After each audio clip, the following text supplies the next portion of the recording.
Assalamualaikum warahmatullahi wabarakatuh. Selamat pagi anak-anak ibu. Nah, pada hari ini kita akan melanjutkan pembelajaran kita pada pembelajaran 4, masih di subtema 2 dan tema 2. Nah, di bukumu ada kegiatan Ayo Membaca. Upaya mempertahankan kemerdekaan Indonesia tidak hanya dilakukan melalui pertempuran, namun juga dilakukan melalui jalur diplomasi, perjanjian, dan perundingan, seperti Perjanjian Linggarjati, Perjanjian Renville, Perjanjian Rumroyen, dan Konferensi Meja Bundar. Nah, di buku anak-anak ibu ada teks yang harus kamu amati dan kamu baca. Untuk halaman 75 itu Perjanjian Linggarjati. Di situ tertera jenis apa perjanjiannya, pada tanggal berapa terjadinya, dan juga apa hasil perundingannya. Lalu untuk halaman selanjutnya, pada halaman 76 juga dijelaskan bahwasanya ada terjadi pelanggaran perjanjian sehingga menyebabkan agresi militer Belanda I. Kemudian ada lagi Perjanjian Renville. Nah, di buku kamu juga di situ dijelaskan apa itu Perjanjian Renville, kapan terjadinya, dan juga hasil perundingannya.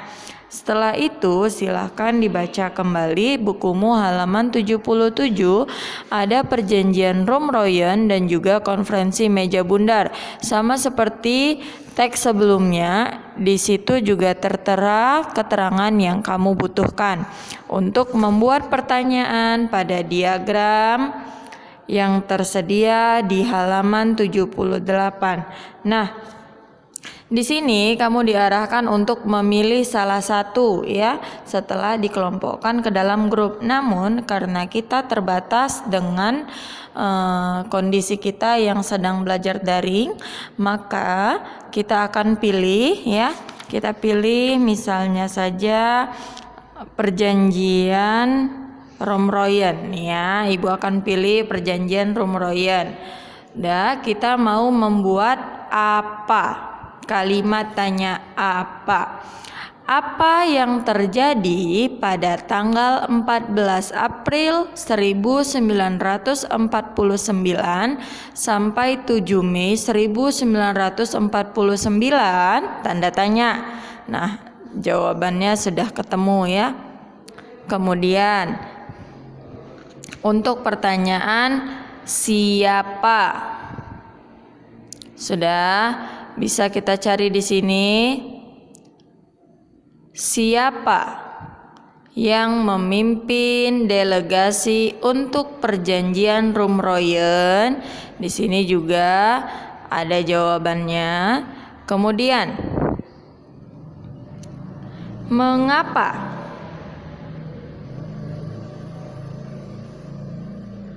Perjanjian Rumroyen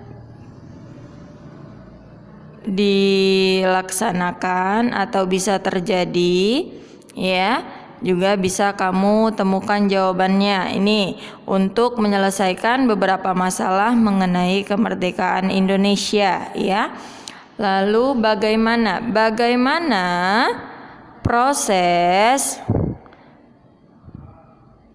nggak usah, jangan proses karena di sini tidak dijelaskan proses. Bagaimana hasil pertemuan dari Perjanjian Rumroyen? Nah, ini bisa ya. Di mana lokasi ditandatanganinya Perjanjian Rumroyen? Ini ada kapan Perjanjian Rumroyen ditandatangani, juga ada ya Nak ya. Nah, itu untuk membuat kalimat tanya. Sudah. Nah, di sini halaman 79 ada ayo mencoba. Apa makna persatuan dan kesatuan menurut pendapatmu? Silahkan anak ibu jawab ya. menurutmu apa makna persatuan dan kesatuan? Ya, ini. Yang kedua, apa contoh sikap yang menunjukkan persatuan dan kesatuan dalam kehidupan sehari-hari? Jelaskan, dikerjakan. Apa manfaat dari persatuan dan kesatuan? Ini juga dijawab ya. Nah, setelah kamu jawab, tuliskan di buku tulismu lalu kirim fotonya. Ingat, ini tugas ya, yang ini untuk membuat kalimat tanya tadi itu bukan tugas ya. Tidak semua yang Ibu jelaskan merupakan tugas ya Nak. Hanya ini halaman 79 tugas. Sudah? Lalu kita akan membahas tentang ayo berlatih. Untuk penampilan drama tentang persatuan dan kesatuan, saya menggunakan pita merah putih sebagai pengikat kepala dan hiasan. Saya menggunakan pita sepanjang 0,5 meter. Saya hanya menggunakan pita 1/4 meter untuk mengikat rambut. Sedangkan Dayu memerlukan pita 1,2 meter untuk mengikat rambut dan hiasan lainnya. Berdasarkan dialog di atas, Lani menggunakan pita sepanjang 0,5 meter. Siti menggunakan pita sepanjang 1/4 meter. Dan Dayu menggunakan pita sepanjang 1,2 meter. Siapa yang menggunakan pita paling panjang? Jelaskan. Nah, sebelum kita bisa mengurutkan dari yang terkecil ataupun yang terbesar, harus kita samakan dahulu. Jika di sini bilangan desimal, maka jangan ada pecahan ya. Maka 0,5 lalu 1/4 harus kita rubah dahulu ya. 1/4 harus kita rubah dahulu. Berapa 1/4? Jika kamu bagikan angka 1 dibagi 4 dengan menggunakan jalan ke bawah, nih ya, 1 dibagi 4. Tidak bisa, maka tulis hasilnya 0. Setelah dikasih 0, kasih di sini 0. 10 dibagi 4, 2. 2 dikali 4, 8. 10 dikurang 8, 2. Berikan 0. 20 dibagi 4, 5. 5 dikali 4, 20. Habis, maka hasilnya adalah 0,25. Nah, 1/4 itu setara dengan 0,25. Lalu ada 1,2. Nah, jika ingin mengurutkan siapa yang menggunakan pita paling panjang, sudah jelas di sini ada angka 1 ya. Jadi 1,2 yang paling panjang. Setelah 1,2, 0,5 meter, baru 0,25 ya Nak. Kalau dari yang paling panjang ini urutannya. Kalau dari yang paling pendek sebaliknya, 0,25, 0,5 dan 1,2. Nah, di sini sudah ada penjelasannya di buku kamu. Silahkan kamu baca penjelasannya sesuai dengan yang Ibu jelaskan. Nah, kita akan memperhatikan kegiatan ayo berlatih di halaman 82. Perhatikan kartu bilangan berikut, bandingkan bilangan berikut, gunakan tanda lebih besar atau lebih kecil. Nah, lihat angkanya. 0,573 dengan 0,753. Sudah pasti 0,573 lebih kecil daripada 0,7. Lihat angkanya di sini 7, di sini 5 ya Nak. Nah, kita lanjut. 0,952 dengan 0,259, maka tandanya akan lebih besar. 17,952, 16,052. Sudah jelas nih ya, ini 17, ini 16, maka dia lebih besar. Yang ini sama-sama 17, namun bilangan desimalnya di sini 2, di sini 6, maka yang ini lebih kecil ya Nak. Nah, kita lanjutkan kemari. Urutkan bilangan pada tabel tersebut dari yang terkecil hingga terbesar. Nah, kita seleksi dulu. Dari yang terkecil ini ada 0,32, ada 0,343, maka yang terkecil adalah 0,32 ya. Jadi ini yang pertama, ini yang kedua. Sudah, setelah 0,3 ada 0,4. Ini yang ketiga. Lalu ada 0,6. Lalu ada angka 7-nya ada 2 ya. Jadi kita yang ini dahulu, baru yang ini. Kemudian 17-nya juga ada 2, yang ini 2 bilangan desimalnya, maka di sini 7, di sini 8. Ini kalau diurutkan dari yang terkecil ya nak. Kalau yang terbesar tinggal kebalikannya. Nah, lalu untuk yang di sini, urutkan bilangan berikut dari yang terbesar hingga terkecil. Nah, 3/4 jika kita desimalkan dia akan menjadi 0,75. Sudah, di sini ada 0,9. 1/8 kalau dibagi akan menjadi berapa? Kita bagikan 1 dibagi 8 sama dengan, sudah, 10 dikurang 8 2, turun 0. 20 dibagi 8 3, 3 dikali 8 salah, 2 kali 8 16. Ya, baru ini angka 5. Jadi hasilnya 0,125 ya.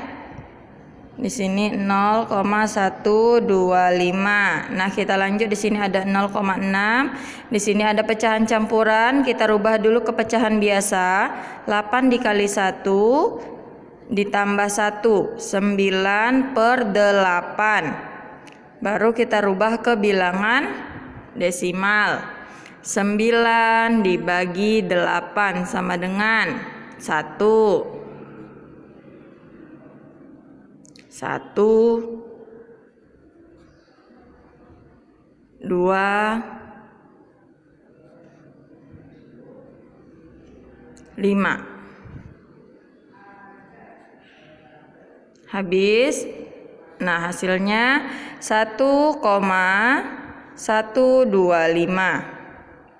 Sudah, 1,3. Nah, sekarang kita mau mengurutkan dari yang terbesar.